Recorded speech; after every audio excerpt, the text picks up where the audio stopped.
Welcome to Living Healthy Chicago. We're starting today's show talking about skin health. Taking care of your skin is key when it comes to living a healthy life, but it can also be important for your mental well-being. So that's why this woman is sharing her experience with rosacea and encouraging others not to be shy about seeking help.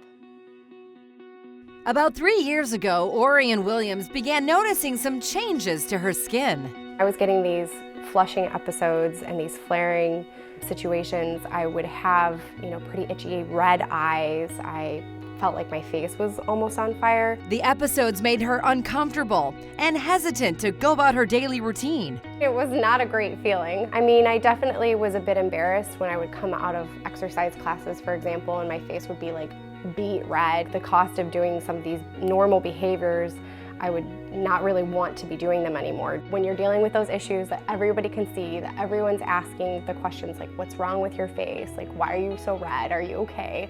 Mentally, it does something to you. Her doctors realized quickly that she was dealing with rosacea. Rosacea is a very common chronic skin condition that essentially falls into the inflammatory skin condition category. There are 4 different types of rosacea. Rosacea most commonly affects people from the age of about 30 to 50 years old. I think the most common complaint or concern that we hear from patients is the redness, flushing, and irritation of the skin. Oftentimes they'll report sort of a stinging, burning sensation and note that the redness actually gets worse with certain triggers. Commonly, things that trigger rosacea are alcohol, spicy foods, variations in temperature. If I would go out and have a drink with friends, I would be 1 drink deep and then have bright red cheeks and be full on flushing. Orian was also worried about how her symptoms would impact her upcoming wedding day. I didn't want to have to look back at my wedding photos or on that day be worried about having such aggressive flushing in front of all these people that I loved and cared about. I had tried so many other things that just weren't working in any way, shape, or form. Where people notice the flushing that occurs doesn't respond as well to topicals in the long run. And here we think about using lasers that target the blood vessels in the skin to essentially destroy the blood vessel. They're very superficial and they appear over time and they don't actually do anything to affect the health of your skin. So essentially by destroying them, we're reducing the appearance on the top layer of the skin, and there are plenty of functioning vessels underneath to nourish the skin. I was just ready to try it. I just figured it was worth a shot to see if it was going to be successful treatment. Orian had a series of 3 treatments and then began to notice some big changes.